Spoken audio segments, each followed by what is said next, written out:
સુરતનો 1500 કરોડથી વધુનો સાયબર ફ્રોડ, ઉધના એસઆઈટીની મોટી કાર્યવાહી, દુબઈથી ફરાર મુખ્ય આરોપી એરપોર્ટ પરથી ઝડપાયો। સુરતમાં ચકચારી 1500 કરોડથી વધુના સાયબર ફ્રોડ અને બેંક એકાઉન્ટ ભાડે આપવાના મોટા કૌભાંડમાં ઉધના એસઆઈટીને મોટી સફળતા મળી છે। છેલ્લા 8 મહિનાથી પોલીસની પકડથી બચી દુબઈમાં છુપાયેલો મુખ્ય આરોપી દિવ્યેશ જીતેન્દ્રભાઈ ચક્રાણી ઝડપાયો છે। આરોપી શાહજહાંથી સુરત આવતી ફ્લાઇટ દ્વારા પરત ફરતા સુરત એરપોર્ટ પર ઇમિગ્રેશન વિભાગ અને ઉધના એસઆઈટીની સંયુક્ત ટીમે તેની ધરપકડ કરી હતી।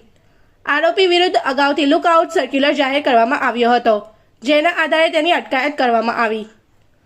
પોલીસ તપાસ મુજબ આરોપીઓએ આર્થિક રીતે નબળા અને સામાન્ય નાગરિકોને લાલચ આપી તેમના પાન કાર્ડ અને આધાર કાર્ડ મેળવી લીધા હતા।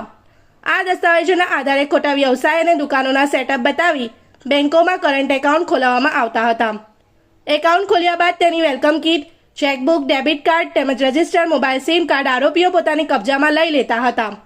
પછી આ એકાઉન્ટ્સના યુઝરનેમ પાસવર્ડ બદલી ખોટા ઇલેક્ટ્રોનિક દસ્તાવેજો તૈયાર કરી સમગ્ર બેંક કીટ્સ આંતરરાષ્ટ્રીય ચાઇનીઝ સાયબર ફ્રોડ ગેંગને ઊંચા કમિશનના બદલામાં વેચી દેવામાં આવતી હતી।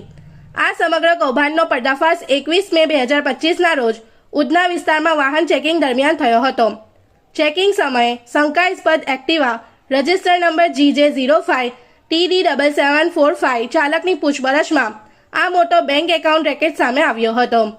પોલીસ તપાસમાં ખુલાસો થયો છે કે ભાડે આપવામાં આવેલા આ એકાઉન્ટ્સ મારફતે અત્યાર સુધીમાં અંદાજે રૂપિયા 1518 કરોડથી વધુના સાયબર ફ્રોડના ટ્રાન્ઝેક્શન થયા છે।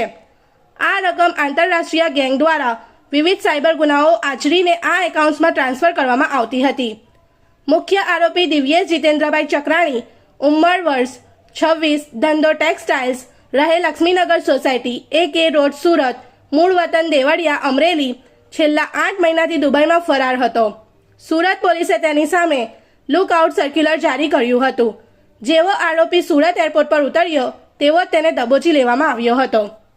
इस वीडियो को लाइक करें, हमारे चैनल को सब्सक्राइब कर बेल आइकन जरूर प्रेस करें हमारी न्यू वीडियो सबसे पहले देखने के लिए।